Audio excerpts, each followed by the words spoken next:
आज मैं एक क्वेश्चन से स्टार्ट कर रहा हूं। The 5 ohm resistor develop 45 watt power, find the power dissipated through other resistors. यह एक सर्किट दी हुई है और इसमें करंट कितनी है? इसमें जो करंट है वो 4 एम्पियर है। अब इसमें करंट कितनी जाएगी और इसमें कितनी जाएगी, इसमें कितनी जाएगी, ये पहले बात कर लेते हैं। उसके बाद प्रत्येक में हमको पावर कैलकुलेट करना है।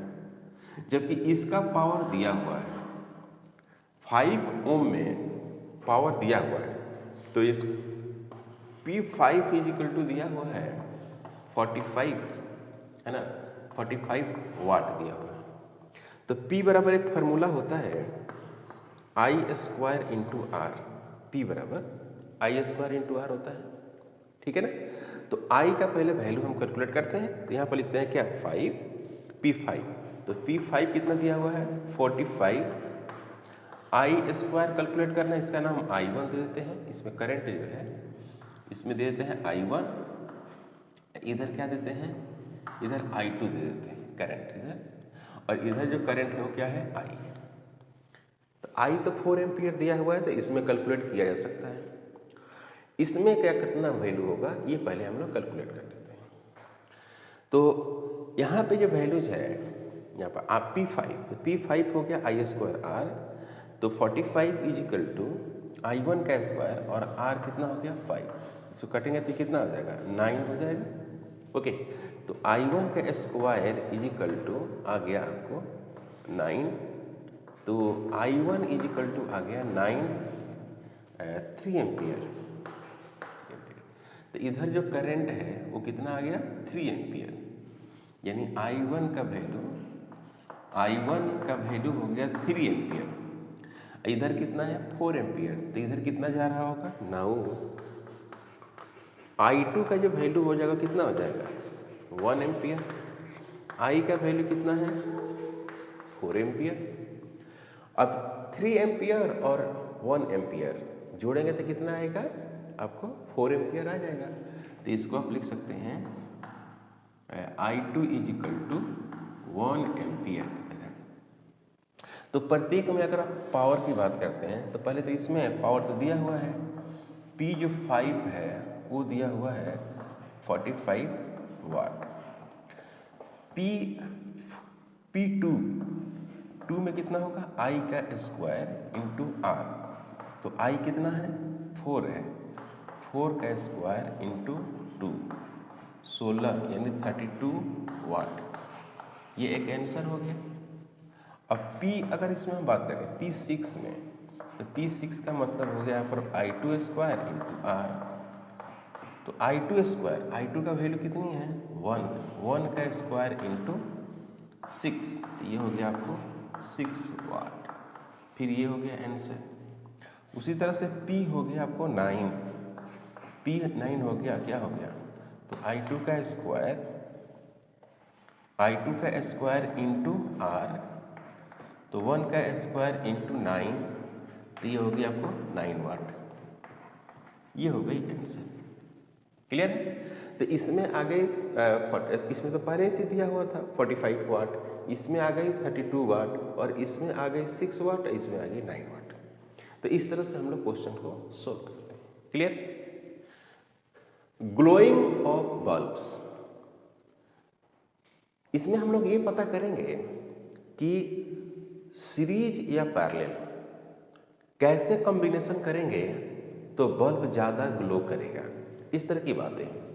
तो मैं पहले बात कर रहा हूं कि man bulb connected R series, तो सीरीज में अगर मान लीजिए इस तरह से है, 2 बल्ब को हम लोग कनेक्ट कर रहे हैं,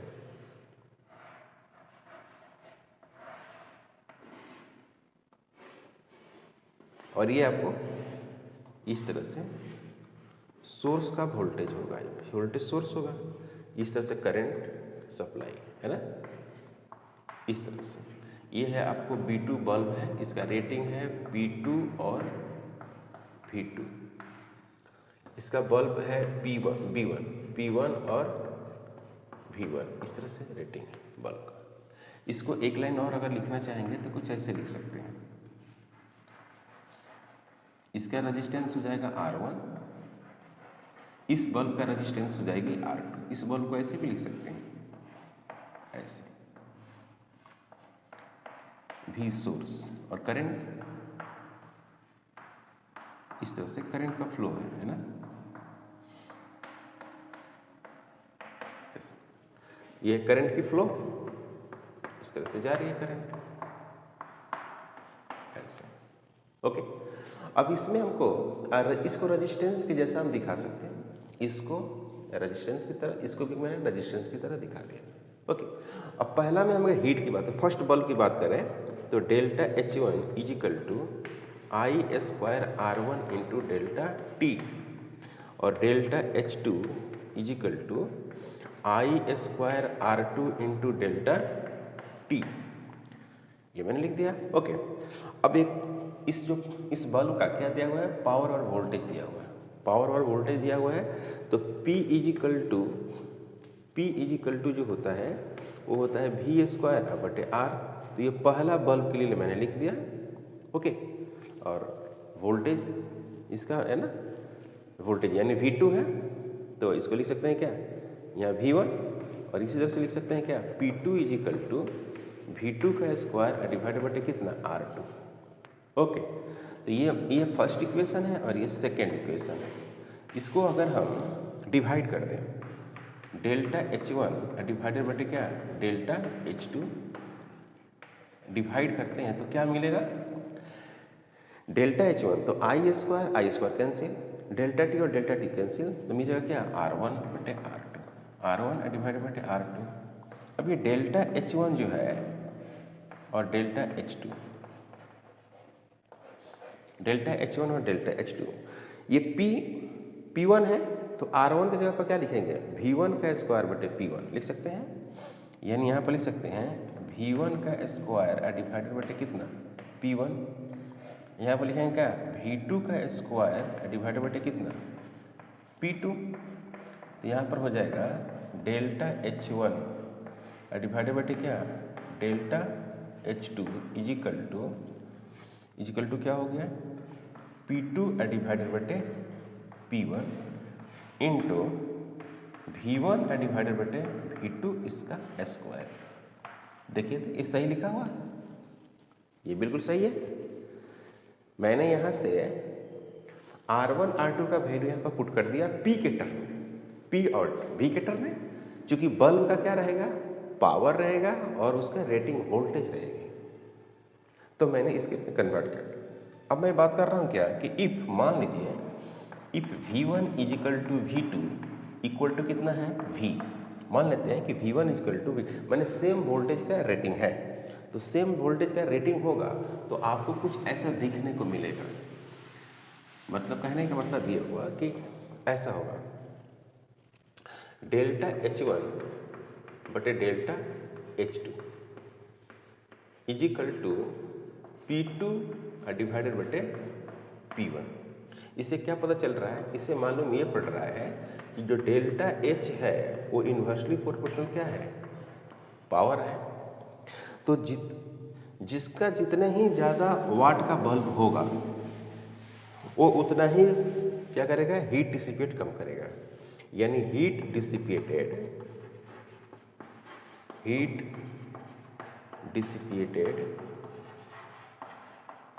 कम होगा, है ना, या ज़्यादा होगा अगर पावर रेटिंग क्या होगा, कम होगा। when combined in series, इसका क्या मतलब है, इसका मतलब ये हुआ कि अगर दो आपके पास बल्ब है और दोनों बल्ब को आपने जोड़ दिया किसमें, सीरीज में, इसे मान लीजिए कि ये हो गया आपको 100 वाट का बल्ब है और ये है आपको 90 वाट का बल्ब है, ठीक है, और ये इस तरह से अपने सीरीज में इसको जोड़ा है। ओके, तो इसका जो ग्लोनेस होगा, यानी ग्लोनेस ऑफ, है ना, 90 वाट बल्ब, यानी इसका नाम B1 और इसका नाम B2, glowness of B2 greater than B1। अगर आप सीरीज में जोड़ते हैं तो जो कम वाट का बल्ब होगा वो ज़्यादा ग्लो करेगा ज़्यादा वाट बल्ब के कंपैरिजन में। इसलिए हम लोग जो कॉम्बिनेशन करते हैं वो सीरीज में नहीं पैरेलल में करते हैं, है ना। बल्ब का जो कॉम्बिनेशन होती है या घरों में जो बल्ब को आप सेटअप करते हैं वो पैरेलल में होती है, सीरीज में नहीं होती है। ओके, ये बहुत इंपॉर्टेंट कंसेप्ट है। अब बात करेंगे पैरेलल का। जब पैरेलल में जोड़ते हैं तो क्या होता है? When bulb connected in parallel, जब बल्ब को हम लोग पैरेलल में कनेक्ट करेंगे तो कैसा होगा? जैसे मान लीजिए कि यहाँ पर एक बल्ब है, इसको हमने ऐसे कनेक्ट किया है, फिर एक बल्ब है, इसको मैंने ऐसे कनेक्ट किया है, इस तरह से। ओके, और इसको मैंने यहाँ पर एक सोर्स वोल्टेज को कनेक्ट कर दिया है, भी ये सोर्स हो गया। करंट इसमें क्या होगी? अलग अलग जाएगी, इधर करंट फिर इधर इधर। इसका जो रेटिंग है वो B1 बल्ब है, P1 है और V1 है, B2 है, यहाँ पर क्या है? P2 है और क्या है? P2 है। ये क्या हो गया? I हो गया। इस तरह से I जा रहा है। ये सोर्स का वोल्टेज है, ये बल्ब का वोल्टेज है जिसमें रेटिंग दिया रहता है। इसमें करंट I1, इसमें करंट क्या होगी? I2 होगा। ओवरऑल करंट I हो जाएगी। क्लियर? इसी को अगर हम सर्किट रूप में ऐसे दिखा दें, यहाँ पर एक रेजिस्टेंस, यहाँ भी एक रेजिस्टेंस, और यहाँ से सेल को कनेक्ट करते हैं, माइनस और प्लस भी सोर्स। यहाँ पर क्या हो गया? R1, यहाँ पर क्या हो गया? R2। ओके, और ये हो गया आपका ना I, ये I हो गया, ये I। ओके, ये हो गया I1, ये हो गई I2, ये B1 बल्ब, P1 और V1, ये हो गया आपका B2 बल्ब, ये B2 बल्ब है, और यहाँ पर लिखा हुआ है P2 और फिर क्या लिखा हुआ है? P2। ऐसे हो गया, है ना भाई। तो डेल्टा जो H1 है, डेल्टा H1, इसमें लिखेंगे V सोर्स इसका square divided by R1 into delta T। फिर यहाँ पर लिखेंगे क्या? Delta H2 equal to V source का square divided by R2 into delta T। Parallel में ऐसे ही लिखते हैं, पैरेलल में, है ना। यहाँ पर क्या हो गया? डेल्टा H1 डिवाइडेड बाय क्या होगा? Delta H2, R2 divided by क्या होगा? R1। कट जाएगा, V सोर्स सेम है। अब क्या है? फिर वही बात कि इसको अगर आपको लिखना रहेगा, जैसे P1, तो P1 को लिखिएगा तो उसमें लिखना ही पड़ेगा आपको क्या? V1 का स्क्वायर डिवाइडेड बाय R1। फिर वैसा ही लिखना पड़ेगा P2 is equal to V2 का स्क्वायर डिवाइडेड बाय R2। ये बल्ब का आपको वैल्यूज लिखने हैं, जो बल्ब में दिया रहता है उसको। अब यहाँ से R1 कैलकुलेट करिए और R2 कैलकुलेट करिए। R1 और R2 का वैल्यूज को आप पुट करिए इसके में। देखिए क्या आ रहा है? अगर यहाँ पर R1 R2 का वैल्यू मैं पुट करूँ तो आपको क्या मिलता है? यहाँ मिलेगा delta H1 divided by delta H2। ठीक है भाई, delta H1 divided by delta H2। अब इस R1 का वैल्यूज, पहले R2 का वैल्यू पुट करते हैं, तो R2 का वैल्यू आप पुट करिएगा तो मिलेगा V2 का स्क्वायर डिवाइडेड बाय P2, और यहाँ पर मिलेगा क्या? V1 का स्क्वायर डिवाइडेड बाय P1। इसको सही से अरेंज करिए। सही से अरेंज करेंगे तो क्या मिलेगा? डेल्टा H2, डेल्टा H1 यहाँ पर है, यहाँ पर हो जाएगा आपको V2, यहाँ पर क्या मिलेगा? V1, इसका क्या हो जाएगा? स्क्वायर, यहाँ पर मिलेगा P1, यहाँ हो जाएगा P2, ये आएगा। अब मान लीजिए कि if V1 is equal to V2 is equal to कितना? V है, तो डेल्टा H1 डिवाइडेड बाय कितना? Delta H2 is equal to P1 divided by कितना? P2, है ना। डेल्टा H, तो यहाँ पर क्या मिल रहा है कि delta H directly proportional power. कहने का मतलब ये हुआ कि जितने ज़्यादा वाट का बल्ब होगा उतने ही ज़्यादा ये हीट प्रोड्यूस करेगा, यानी हीट डिसिपेट करेगा, तो उतने ही ज़्यादा ग्लोनेस भी होगी। अगर कॉम्बिनेशन किस में होती है? पैरेलल में होती है तब। क्लियर? तो यहां पर लिखेंगे कि कॉम्बिनेशन जब पैरेलल में होता है ना भाई, when bulb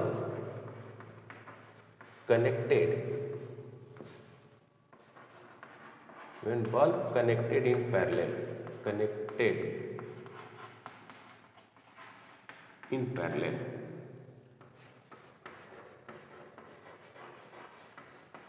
बल्ब जो है वो पैरेलल में कनेक्ट होगा तो क्या लिखेंगे कि delta H directly proportional power.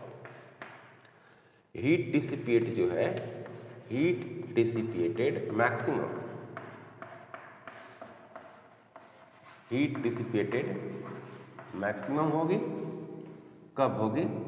When power rating भी क्या होगी? मैक्सिमम होगी। तो glowness directly proportional to the power होगा। तो now glowness directly proportional power, power के डायरेक्टली प्रोपोर्शनल होगी ग्लोनेस। जितना ज़्यादा पावर रहेगा बल्ब का उतनी ही ज़्यादा क्या करेगा वो? ग्लो भी करेगा। अगर आपको कॉम्बिनेशन किस में जोड़ते हैं? पैरेलल में जोड़ते हैं। सपोज दैट कि आपके पास एक इस तरह से बल्ब है, ऐसे इस तरह से बल्ब है, ये है 100 वाट का, ये B1, ये कौन है? B2 है, और ये 10 वाट का है, 10 वाट का है ना। तो ग्लोनेस जो होगा वो B1 का ज़्यादा होगा किससे? B2 से। जो बल्ब जितने ज़्यादा वाट का होगा उसका ग्लोनेस उतना ही ज़्यादा होगा, अगर कॉम्बिनेशन किस में होती है? पैरेलल में होती है। क्लियर है? ओके। बहुत इंपॉर्टेंट क्वेश्चन है। कंपेयर द ग्लोनेस, मैंने इस पर ग्लोनेस की बात करना है आपको, ठीक है। तो ये एक बल्ब है, एक बल्ब ये है, एक ये बल्ब है, ये एक बल्ब है। सभी जो बल्ब है सेम वाट का है। अगर कुछ मेंशन नहीं किया है तो सभी बल्ब कितने हैं? सेम वाट का है। तो मैं इसको क्या करता हूँ? रजिस्टेंस में कन्वर्ट कर देता हूँ। तो एक बल्ब ये हो गया जिसकी रजिस्टेंस कितनी है? R है। एक बल्ब ये हो गया जिसकी रजिस्टेंस कितनी है? R। और यहाँ से एक और ऐसे बल्ब है, इसकी रजिस्टेंस कितनी है? R। ये R हो गई, और ये हो गया आपको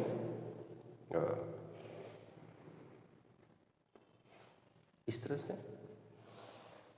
और ऐसे आपको मिला, ये माइनस, ये प्लस, और ये क्या है? V है। इस तरह से करंट, इसमें करंट जाएगी, फिर इसमें जाएगी, इसमें जो करंट है वो I1 है, और इसमें जो करंट है वो क्या है? I2। ये करंट I2, ओके। और ऐसे करंट जा आ रही है वो कितना आ रही है? I आ रही है, I है। अगेन एक बल्ब है यहाँ पे इस तरह से जुड़ा हुआ है, इसकी रजिस्टेंस कितनी होगी? R होगी। अब पहले समझते हैं। इस बल्ब का नाम है 1, इस बल्ब का नाम है 2, ये 3 है, और ये क्या है? 4 है। 4 बल्ब है। आपको ग्लोनेस का ऑर्डर बताना है कि ज़्यादा ग्लोनेस इसमें होगी, ओके। पहले ये देखें, अगर यहाँ पर हम मार्क करते हैं A, तो यहाँ पर भी क्या हो जाएगा? A हो जाएगा। यहाँ पर भी क्या हो जाएगा? A। यहाँ पर भी मार्क करेंगे तो A हो जाएगा, और यहाँ पर भी क्या करेंगे? ऐसे मार्क करेंगे तो क्या होगा? A होगा। तो इसमें तो करंट ही नहीं जाएगा, पहली बात है ना, इसमें करंट नहीं जाएगा, तो ये ग्लो ही नहीं करेगा, ये ऑफ रहेगा। तो अगर मैं बात करूँ, यहाँ पर लिखो from figure,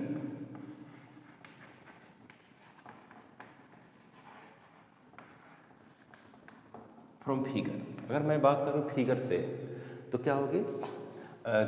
no current in 4, so bulb off रहेगा। बल्ब क्या हो जाएगा? ऑफ, बल्ब ही ऑफ हो जाएगा। अब बात रही इन दोनों का, तो इन दोनों किसमें है? सीरीज में, फिर इसके साथ कितना है? पैरेलल में। तो R अगर हम सीरीज की बात करें, R सीरीज का, तो R प्लस R, ये हो जाएगा 2R। अगेन जो है 2R एंड R, ये किस में है? पैरेलल में है। तो जो नेट निकलेगा वो क्या निकलेगा? 2R डिवाइडेड बटे क्या 2r प्लस r, तो यह हो गया r net is equal to हो गया 2/3 और r, इसको r इक्विवेलेंट हम लोग बोलते हैं, है ना। तो इसमें से करंट निकालते हैं, कितना करंट सप्लाई करेगा, तो I is equal to V divided बटे R नेट, तो ये करंट हो गया। I is equal to V तो अपना रहेगा ही, यहाँ पर रहेगा कितना 2R डिवाइडेड बटे 3, तो I जो है हुआ मेन करंट, वो क्या हो गया 3V डिवाइडेड बटे 2R। ओके, अभी जो I है वो किसी भी बल्ब से पास नहीं कर रहा है, I तो ये है, इसमें कोई भी बल्ब नहीं जुड़ा हुआ है, तो पावर इसके अनुसार नहीं निकालेंगे, इसके अनुसार निकालेंगे। तो अब देखिए, तो ये दो भागों में डिवाइड है, यहाँ पर 2R है और यहाँ पर R है ना भाई, 2R है, तो इसमें हमको क्या करना है, करंट निकालना है कि इसमें कितना करंट होगी और इसमें कितना करंट होगी। तो इसमें जो भी करंट होगी ना उसके हाफ होगी इसमें। तो पहले तो इसमें हम करंट निकाल लेते हैं, I1 और I2 में आराम से निकालेंगे करंट, कोई इसमें प्रॉब्लम नहीं है, काफ़ी आसानी से आप निकाल सकते हैं। एक तो फार्मूला होता है डिवीजन रूल, उससे भी निकाल सकते हैं, नहीं तो क्या कर सकते हैं कि इसके जो है देखो ये वाला दोनों पैरेलल में है ना, ये सीरीज में और इसके साथ पैरेलल में, तो डायरेक्ट आप ऐसे लिख सकते हैं इसका पोटेंशियल, जैसे I1 लिख सकते हैं, I1 ध्यान दीजिए, I1 इंटू कितना 2R इज इक्वल टू क्या लिख सकते हैं, इसको लिख सकते हैं I2 इंटू R, हो गया ना, यही होता है। तो I2 इज इक्वल टू कितना हो गया 2 इंटू I1। अब यही जो I है, यहाँ पर जो I है वो दो भागों में बटा हुआ है, तो I इज इक्वल टू क्या होगा I1 प्लस I2, तो यहाँ से कोई भी आप निकाल सकते हैं। इस समय मैं कह रहा हूँ कि इसको निकालते हैं, I1 ही निकालते हैं, तो यहाँ पर लिखेंगे I is equal to I1 plus 2I1, यहाँ पर क्या हो जाएगा 3I1 होगा। ओके, और I का वैल्यू कितना है, I का वैल्यू आ गया 3V डिवाइडेड बटे 4R इज इक्वल टू कितना हो गया 3I1, 3 से 3 कट जाएगा, यहाँ पर क्या होगा I1 इज इक्वल टू आ गया V डिवाइडेड बटे 4R, सॉरी 4R नहीं ना 2R है ना भाई, यहाँ पर क्या भाई 2 है, 2 तो ये हो गया आपका कितना 2। I1 आ गया, I1 कितना आ गया V1, I1 equal to V बटे 2R। ओके, तो I1 आ गया इतना, तो I2 कितना होगा, I2 में क्या करंट जाएगी जरा समझिए, यहीं से पुट कर देते हैं, यहाँ से सोल्व अगर करिएगा यहीं से, तो यहाँ पर लिखिएगा I का वैल्यू 3V डिवाइडेड बटे 2R is equal to I1 को पुट करेंगे तो क्या मिलेगा I2 डिवाइडेड बटे 2 प्लस I2 है ना, तो यहाँ पर हो जाएगा 3V डिवाइडेड बटे 2R इज इक्वल टू, यहाँ पर सोल्व करेंगे तो क्या होगा 3I2 डिवाइडेड बटे 2 और I2 इज इक्वल टू होगा V बटे R। ये समझ में आया, यहाँ तक तो कोई डाउट नहीं है, मतलब मैंने निकाल दिया I1, सॉरी यहाँ पर क्या है I2, मैंने निकाल दिया कितना बच्चों I1 निकाल दिया, I2 निकाल दिया, तो पावर निकालेंगे, तो देखो एक एक करके निकालते हैं। सबसे पहले तो मैं लिखूंगा P4 को, तो P4 में क्या है, जीरो है कि नहीं है, P4 में तो जीरो है, तो यहाँ पर लिखेंगे कि जो P4 है सबसे पहली बात वो तो जीरो है, उसमें कोई पावर नहीं, मैंने इसका हीट डिसिपेट क्या हो गया जीरो, या ऐसे लिख सकते हैं H लिख दीजिए, हीट डिसिपेट H, इसको लिखते हैं H4 हीट डिसिपेट हो गया। अब लिखते हैं क्या, इसको लिखते हैं H1 को लिखते हैं, H1 को नहीं 3 को लिखते हैं, ऑर्डर में लिखते हैं H3, तो H3 बराबर क्या हो जाएगा, इसमें करंट है I2 का स्क्वायर इंटू R है, तो I2 है कितना, I2 ये है, तो V स्क्वायर डिवाइडेड बटे R का स्क्वायर इंटू R, तो R से R कट जाएगा, तो हो जाएगा V स्क्वायर डिवाइडेड बटे R, ये हो गया H3। अब क्या निकालेंगे H2, तो H2 को निकालेंगे तो लिखेंगे I1 का स्क्वायर इंटू आर। I1 कितना है V का स्क्वायर डिवाइडेड बटे 9, सॉरी 2R, तो ये हो जाएगा आपको 4R का स्क्वायर इंटू कितना R, तो R से R कैंसिल हो जाएगा, तो H2 जो होगा वो हो जाएगा V का स्क्वायर डिवाइडेड बटे 4R। उसी तरह से क्या होगा H1 is equal to I1 का स्क्वायर इंटू R, तो H1 वो भी उतना ही है, तो यहाँ पर लिखेंगे क्या V का स्क्वायर डिवाइडेड बटे 4R इंटू R, है ना, R का स्क्वायर है, देख रहेगा, तो यहाँ पर क्या होगा H1 is equal to V का स्क्वायर 4R, ऐसे होगा। तो ऑर्डर में अगर बताया जाए तो ज़्यादा किसका होगा, सबसे ज़्यादा जो होगा वो इसका H3 का होगा, सबसे ज़्यादा H3 का होगा, यानी H जो 3 है उसका पावर ज़्यादा डिसिपेट करेगा, और जो H1 है वो बराबर किसके होगा H2 को, और फिर सबसे कहना कम होगा H4 को।